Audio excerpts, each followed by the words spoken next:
Telangana CM Revanth Reddy Delhi వెళ్లారు. రాష్ట్ర ప్రయోజనాలకు సంబంధించిన కీలక ప్రాజెక్టుల పర్మిషన్లు, నిధుల సాధనతో పాటు పార్టీ అంతర్గత వ్యవహారాలపై చర్చించేందుకు హస్తనబాట పట్టారు. ఈ పర్యటనలో ప్రధానంగా రాష్ట్రంలోని ఇరిగేషన్ ప్రాజెక్టుల అంశం చర్చకు రానున్నట్లు తెలుస్తోంది.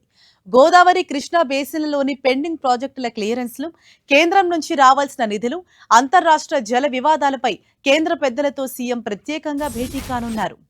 హైదరాబాద్ మెట్రో రైల్ రెండో దశ విస్తరణ అంశంపైన స్పెషల్ ఫోకస్ పెట్టిన సీఎం కేంద్ర పట్టణాభివృద్ధి శాఖ పెద్దలను కలిసి మెట్రో ప్రాజెక్టుకు సంబంధించిన కేంద్ర వాటా నిధులు, అనుమతులను త్వరితగతిన మంజూరు చేయాలని కోరనున్నారు. ముఖ్యంగా Shamshabad airport connectivity, future city metro రైళ్ల ప్రతిపాదనలను కేంద్రం ముందు పెట్టనున్నారు. సీఎం రేవంత్ రెడ్డి ఢిల్లీ పర్యటన రాజకీయ ప్రాధాన్యత కూడా సంతరించుకుంది. రాష్ట్రంలో చాలా కాలం నుంచి పెండింగ్ లో ఉన్న పలు కార్పొరేషన్ల నామినేటెడ్ పదవుల భర్తీపై ఏఐసీసీ అగ్రనేతలతో చర్చించే అవకాశం ఉంది. పార్టీ కోసం కష్టపడిన సీనియర్లు, ఇతర ముఖ్య నేతలకు పదవుల కేటాయింపులకు సంబంధించిన తుది జాబితాను అధిష్టానానికి అందజేయబోతున్నట్లు తెలుస్తోంది.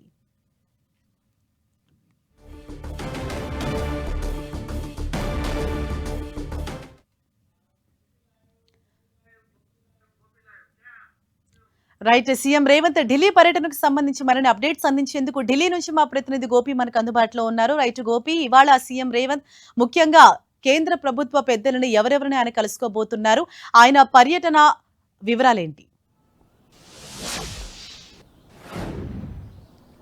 రైట్ హరీష, ముఖ్యంగా ఈరోజు ఉదయం 9:45 జాతీయ రహదారుల శాఖ మంత్రి నితిన్ గడ్కరీ తోటి ఆయన భేటీ కానున్నారు. ముఖ్యంగా ఇటీవల కేంద్ర ప్రభుత్వం ఏదైతే కేబినెట్ ఆమోదించిన ప్రాజెక్టులకు సంబంధించి ముఖ్యంగా చూసుకుంటే ఇటు జగిత్యాల, కరీంనగర్ జాతీయ రహదారి 4 లైన్లుగా విస్తరించడము, అదేవిధంగా ఆర్మూర్, జగిత్యాల, మంచిర్యాల జాతీయ రహదారి విస్తరణ, ఈ రెండింటికి సంబంధించి దాదాపు 7,597 కోట్ల రూపాయలకు సంబంధించి ఇప్పటికే కేబినెట్ ఆమోదించడం జరిగింది. అయితే దాంట్లో కొంత స్థానికంగా ఉన్న ఏదైతే భూమి స్వాధీనానికి చేసుకోవాల్సిన అంశం పైన కూడా కొన్ని కేసులు ఉన్న నేపథ్యంలో వీటన్నిటిపైన కూడా కేంద్ర మంత్రితోటి చర్చించనున్నారు. ఆ తర్వాత 11 గంటలకు కేంద్ర పౌర విమానయాన శాఖ మంత్రి రామ్మోహన్ నాయుడు తోటి ఇటు ఆయనతో భేటీ కానున్నారు. ఇటు ఆదిలాబాద్ ఎయిర్పోర్ట్ తో పాటు వరంగల్ ఎయిర్పోర్ట్ కి సంబంధించి ఇప్పటికే తెలంగాణ రాష్ట్ర ప్రభుత్వం ఇవ్వాల్సిన ల్యాండ్ కి సంబంధించి కావచ్చు, క్లియరెన్సెస్ అన్ని కూడా ఇచ్చిన నేపథ్యంలో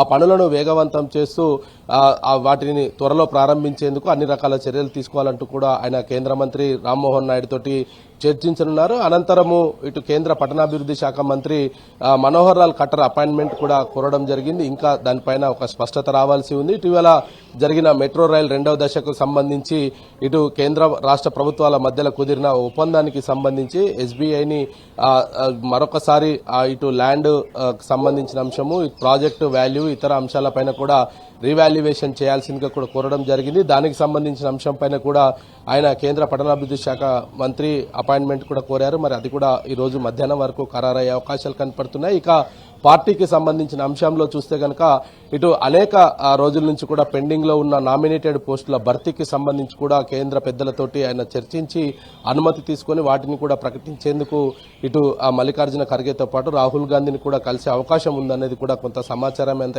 అందుతుంది. ప్రస్తుతం మాత్రం 9:45 కేంద్రం జాతీయ రహదారుల అంశంలో నితిన్ గడ్కరీతో పాటు ఇటు పౌర విమానయాన శాఖ మంత్రి రామ్మోహన్ నాయుడుని కూడా కలవబోతున్నారు.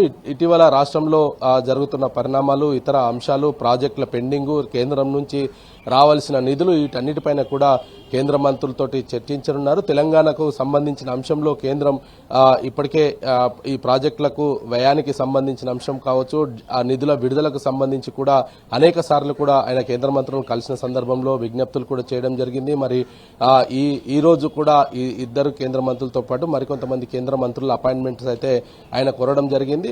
ఈ రోజు అంతా కూడా ఆయన ఢిల్లీలోనే ఇటు కేంద్ర మంత్రులతో పాటు కాంగ్రెస్ పెద్దలను కూడా కలిసి ఇటు రాష్ట్రంలో పార్టీకి అదేవిధంగా ప్రభుత్వానికి సంబంధించిన అంశాలపైన పలువురిని కలుస్తున్నారు. Harsha, right, thank you Gopi.